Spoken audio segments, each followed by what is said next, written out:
સ્થાનિક લેવલે બોટાદનું રાજકારણ શું કહી રહ્યું છે? 2011માં નરેન્દ્ર મોદી જ્યારે મુખ્યમંત્રી હતા ત્યારે આપણે બોટાદને જિલ્લો જાહેર કર્યો હતો 4 તાલુકાનો, એમાં બરવાળા, ગઢડા, રાણપુર અને બોટાદ એવી રીતે.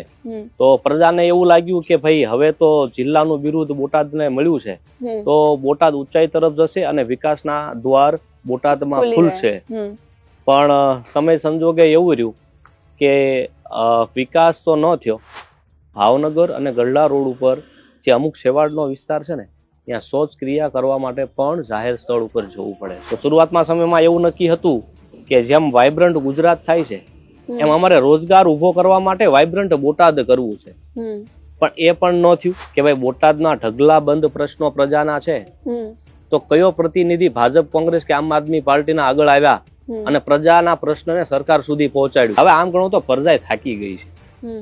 કઈ પક્ષ ઉપર તમારે વિશ્વાસ મૂકવો? ભાજપને સીટો આપી છે પણ એને કઈ અંદરો અંદરનો વિખવાદ શું નડ્યો કે સરકાર સુધી આ વાત ગઈ કે શહેરમાં કામો થતા નથી અને પક્ષના કાર્યકરો અંદરો અંદર વિખવાદ કરે છે.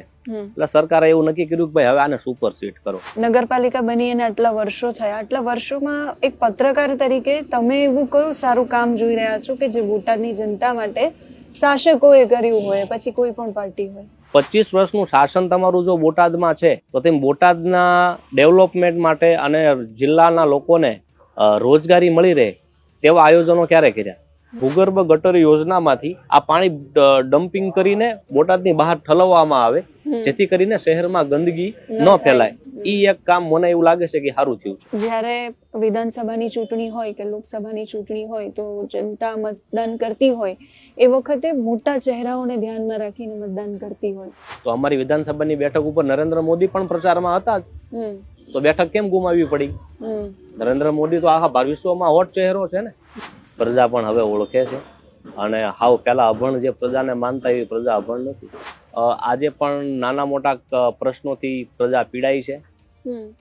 સરકાર બેઠી છે છતાંય રોડ, રસ્તા, ગટર આ પ્રશ્નોનું નિરાકરણ અધિકારીઓ પણ લાવી શક્યા નથી.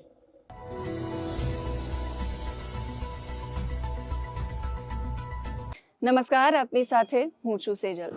સ્થાનિક સ્વરાજ્યની ચૂંટણીના ઢોલ વાગી ચૂક્યા છે. પાર્ટીઓ તૈયારી કરી રહી છે. કોઈ પણ નગરપાલિકાની જો તમારે મૂળ સુધી જવું હોય તો ત્યાંના લોકોને મળવું પડે. આ સિવાય જો તમારે નગરપાલિકા અને ત્યાંના લોકો અને ત્યાંની સમસ્યાઓને જાણવી હોય તો તમારે પત્રકારને પણ મળવું પડે.